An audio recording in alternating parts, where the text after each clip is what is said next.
So Damon Wayans was on with Big Boy. Shout out to Big Boy out on the West Coast, man. I love Big Boy's interviews. Big Boy's so underrated. I wish Big Boy was syndicated over here in the Midwest, man. I would really enjoy hearing his radio show instead of some of the stuff we got.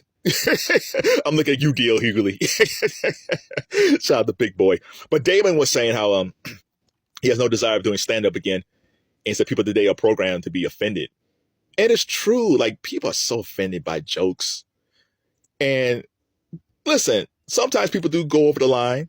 Like, there's a lot of jokes. Man, I was watching Police Squad, the old Leslie Nielsen TV show, and there's jokes in there that you can never do today. There's so the movie Airplane. There's so many jokes you can't do today. But comedians adapt. But see, the thing is, if you're funny, you're funny. But again, everybody's offended by so many different things. Now, to be fair to Damon Wayans, like Damon Wayans' early stand-up is hilarious. Funny.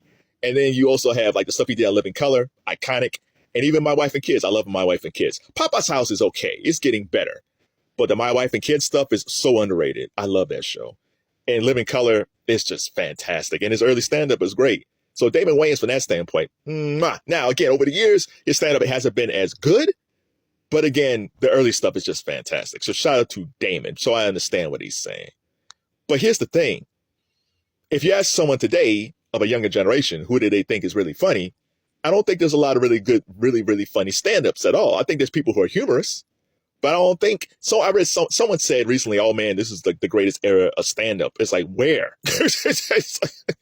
Back in the day, man, I could rattle off, if we go in from like the 90s, I could rattle off like 10 stand-ups easily, no matter what color, and they're all great. But you can't do that today.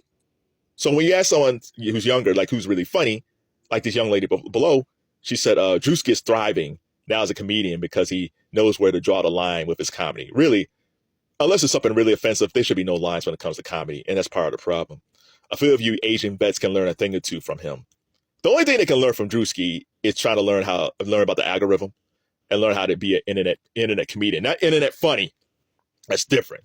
But as far as like the business of the internet, the business of TikTok, the business of Instagram and using those platforms to connect with an audience, like Godfrey the comedian, he said that a while ago that he learned from younger guys how to use social media to kind of connect with his audiences, and it's worked out for Godfrey, right?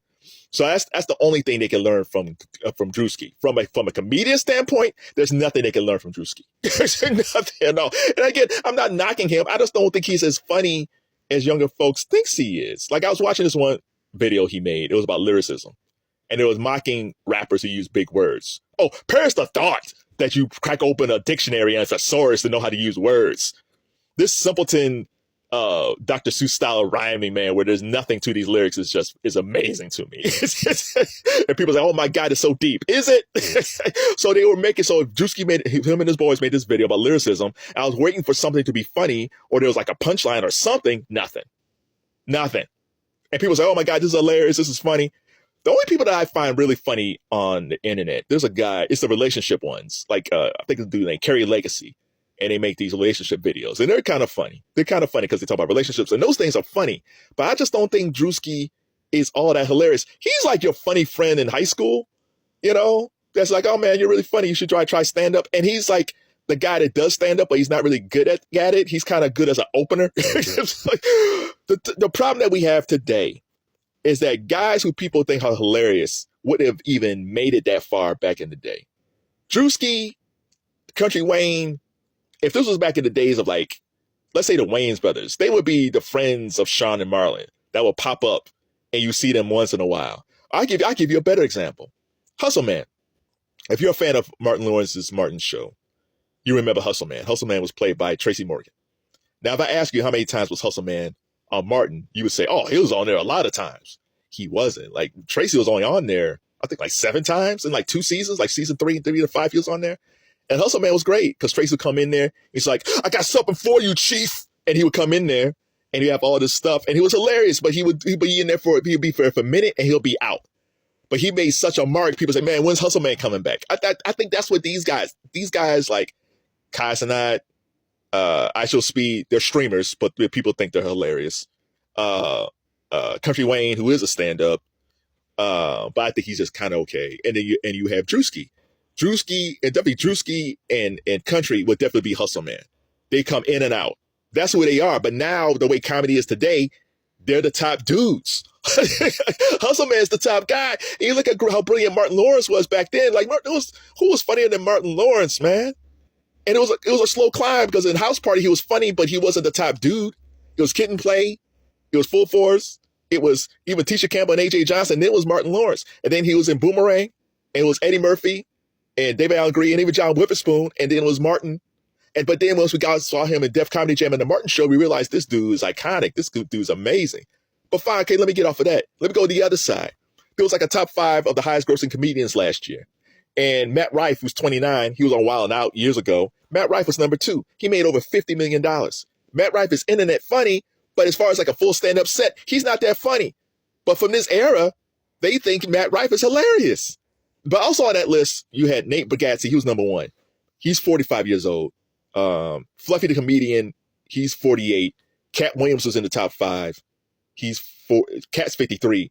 And Sebastian Maniscalco, he was 5th. He was 51. All those guys who came through the 90s, they know what it takes, man. Because they had to open for these guys. They had to open for like a Jim Carrey or a Billy Crystal or Chris Rock or Dave Chappelle or Bernie Mac or a Cedric the Entertainer. Like these guys were on the road opening for great comedians. Like if I want to be like, there was a Mount Rushmore you want to obtain. If you want to be like Robin Williams or Richard Pryor or Eddie Murphy or Jim Carrey or even Bernie Mac, there's a mountain. It's like, I want to be like that guy. I got to be as funny as that guy. I might not be able to get there, but I want to be as funny as that dude. There's no mountain today.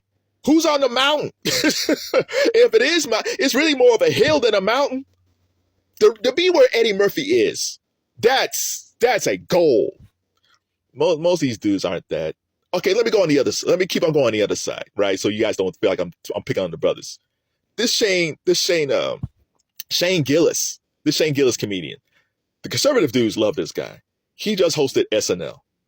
That was probably the worst opening monologue I've heard in a long time. And again, he controlled the monologue because he's a stand-up comedian of sorts. He's a stand-up comedian, and he had his microphone. And usually those guys do their own set. Bill Burr, John Mulaney, Dave Chappelle. So they're doing their own jokes. Man, all those jokes fell flat. And he's, it's because they have a liberal audience. Like, no, maybe he's not really that funny. Shane Gillis makes Larry the Cable Guy seem like George Carlin.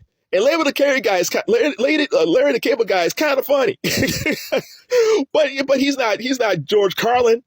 But yeah, Shane Gillis does make Larry the Cable Guy seem like George Carlin, man. Because Shane Gillis isn't that funny. But if you talk to those dudes on the conservative side, they feel like he's the most funniest guy ever. Now, again, his Trump impression is pretty good. He does a really good Trump. But outside of that, he's not really that funny. The bar when it comes to comedy is low. I give you a guy who doesn't get enough love. Because when we go to the 90s, we're talking about Martin, Murphy, and the kings of comedy. It's Bill Bellamy. It's been probably over 35 years ago since Bill Bellamy did the booty call joke. And even if you take that booty call joke out of Bill Bellamy's history, Bill has always been funny. I remember the first time I saw Bill, he was on Def Comedy Jam.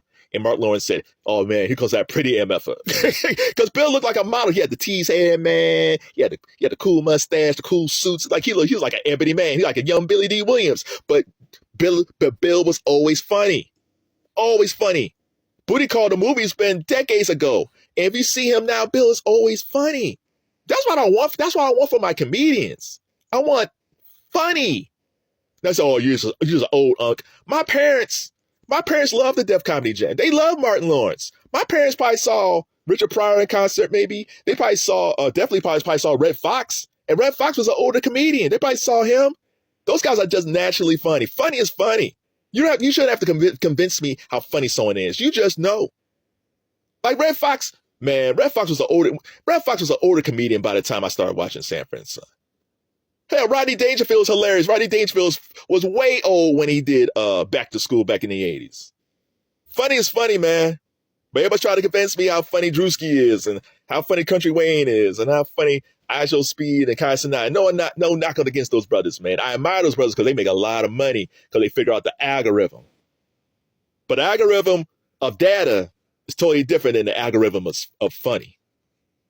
It just is.